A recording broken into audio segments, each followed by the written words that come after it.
உங்களை எப்படி கன்வின்ஸ் பண்ணாங்க, எப்படி ஒத்துக்க வச்சாங்க உங்களோட நடிப்புக்கு? 97ல நடிச்சுட்டு இருக்கேன் இல்லையா? இல்ல சார், ஆனாலும் ஸோ இது ஒன்றும் ஒரு சின்ன சீன், அவ்வளோதான். சின்ன சீன் தான். ஸோ உங்களை எப்படி ஹீரோயின்லாம் கிடையாது. பட் எப்படி கன்வின்ஸ் பண்ணாங்க உங்களை?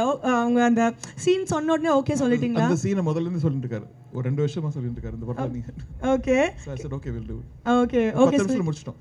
10 நிமிஷத்துல முடிச்சிட்டீங்களா? I think you are a great talented actor. So okay fine. So நடிப்புக்கு ஓகே சொல்லிட்டீங்க, சீனும் ப்ரில்லியண்ட்டாக பர்ஃபார்ம் பண்ணிட்டீங்க. அண்ட் டான்ஸ் சீக்வன்ஸ் ஒரு ஃபுல் பார்ட்டில் வந்துட்டு உங்களோட நாங்கள் கேமியோ பர்ஃபார்மன்ஸில் பார்த்துருப்போம். அழகாக வரீங்க, க்யூட்டாக போஸ்ட் பண்ணுவீங்க.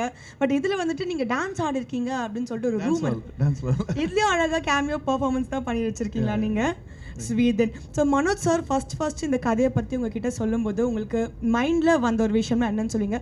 What made you take up this project?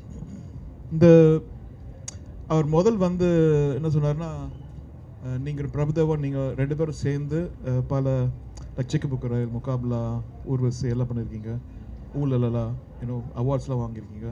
அந்த மேஜிக் திருப்பி நான் கொண்டு வர போகிறேன் அப்படின்னாரு. I thought nobody ever thought about that. First time வந்து he came out of the way, he believed in it. அந்த நம்பிக்கையை வந்து நான் ரெஸ்பெக்ட் பண்ணி இந்த படம் பண்ணேன்.